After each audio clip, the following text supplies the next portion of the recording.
So it stopped running. It put its nose in the air and started sniffing.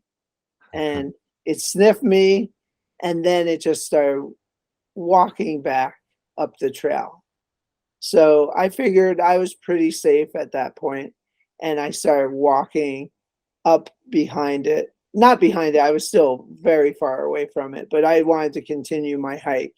And as I'm walking, I think I stepped on a broken, I broke a tree branch that was on the ground, and it made a loud noise. And at that moment, the bear turned around, sniffed again, and now began to walk down the trail toward me. Welcome to the Animals Around the Globe expedition.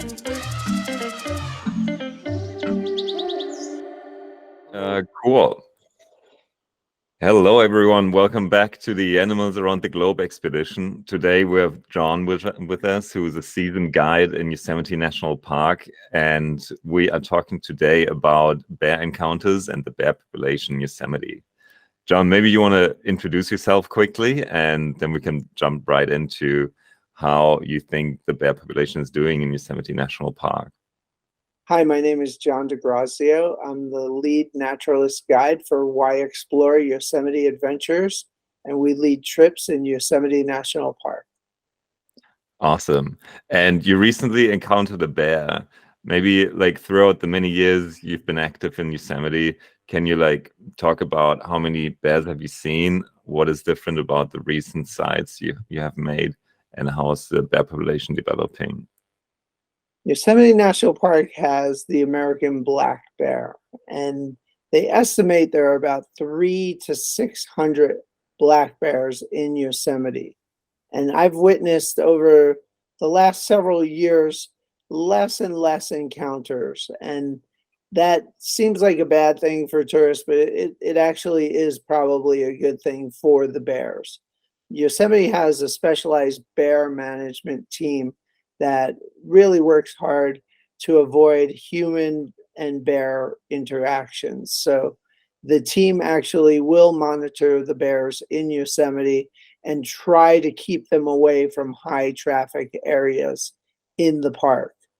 The other day, I was walking around the Ahwahnee Hotel in Yosemite Valley, and we happened to encounter a bear in the meadow there, and we were able to observe it from a safe distance, but it was collared and it was tagged, so it was obviously a bear that is being monitored by the Yosemite Bear team. Nice. And do you think the special bear team in Yosemite Park has any success in driving the bears away from the valley where the people are? I think so. I think that the bears are being kept safer by this team. I think it's hard to judge though, because there's opportunities for food that the bears traditionally know, including berries are growing right now. And many people don't know this, but the pioneers in Yosemite planted a lot of apple trees that are still producing apples. As a matter of fact, the bear that we saw the other day was climbing an apple tree, but the apples were not quite ripe enough yet. Oh, wow. You saw the bear climbing. Yes, we saw the bear in the tree, and then it climbed down, and we watched the bear roam around the meadow before it took off. Oh, wow. I guess they like any kind of fruit and berries they can get, right? Right, and the raspberries are out right now in Yosemite Valley. Anywhere you walk around, you will see lots of raspberries. That is a very good food for the bears. So would you say if someone would like to observe a bear from a distance, like wait close to a raspberry bush in Yosemite? Maybe put on some peanut butter as well. Like, what would be your recommendation for someone who likes to see a bear but not be in any danger? What would they have to do? Yeah, bears obviously are wild animals. We never want to contact a bear. We never want to approach a bear. It's really important to maintain a distance from a bear. If a bear is approaching you, then it's best to be in a group. It's best to make a lot of noise. It's never a good idea to startle any wild animal. So many times you'll be on the trails in Yosemite, not just in the valley, but in the backcountry, in the Yosemite wilderness, where it's likely you might be walking on a trail and in the distance you see a bear scratching at a fallen tree, eating the grubs, the insects inside that tree. So my recommendation is to let yourself be known. You always want to call out, "Hey, bear," or some people carry bells. I'm not a big fan of the bells, but you know, you don't want to surprise the bear. But in a distance, you're able to watch the bear in its natural habitat, doing bear things that are fun to watch, watching it get its own food and go on its way. So for the most part, most bears will just carry on with their normal behavior and move along. Okay. Oh, that's awesome. That's great to know. And what is like the number one reason why the population of bears is reducing? And do you know how fast are they reproducing? I don't know how fast they're reproducing, but I do know there are many factors that are limiting the numbers. And we don't have exact estimates, at least the park doesn't share exactly how many bears there are. But unfortunately, human contact comes into play. If a bear eats human food and keeps coming back to that area, that bear will unfortunately be euthanized. Bears get hit by cars every year. That's another way to reduce their population. And of course, with the change in climate, most animals here in California, in the Sierra Nevada, are losing their habitat, which is the number one concern for any wildlife is loss of habitat and due to the change in climate. Would you say loss of habitat because they have less like food sources or what? Less food sources, higher temperatures. Yeah. One other animal in Yosemite, the pika, is also experiencing that, needing to go to higher elevations, and Wow. that is limiting their range as well. Do you think that's the same case for bears that they have to go to high elevation because of the heat? Well, just what we talked about also with Yeah. the human contact. So with Yeah. more and more people visiting parks and things like that, and with the bear team chasing them away from areas that they traditionally stayed, they're being forced to move on. And bears range pretty far throughout a summer. They tracked one, I think it was last summer or the year before, that had moved hundreds of miles throughout the Sierra Nevada all summer long.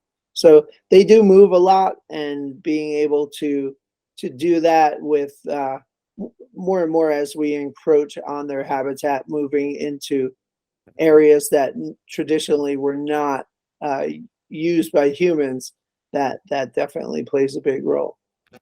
Thank you. And maybe you can share one of your favorite bear encounters. One of my favorite bear encounters. Well, I was hiking on a trail to the Tuolumne Grove, and typically it's a pretty short trail to go see the giant sequoia trees. But I wanted to connect it from the Hodgson Meadow campground. It's a bit of a longer walk and a little more challenging. And I remember being there one time on my own and walking up the trail, and sure enough, I saw a very large adult black bear. Wow. And I kind of startled it. I wasn't paying attention, and it wasn't paying attention. And then all of a sudden, we both were about 10, 10 meters away from each other or so. And it looked at me and it ran off, and it started running up the trail.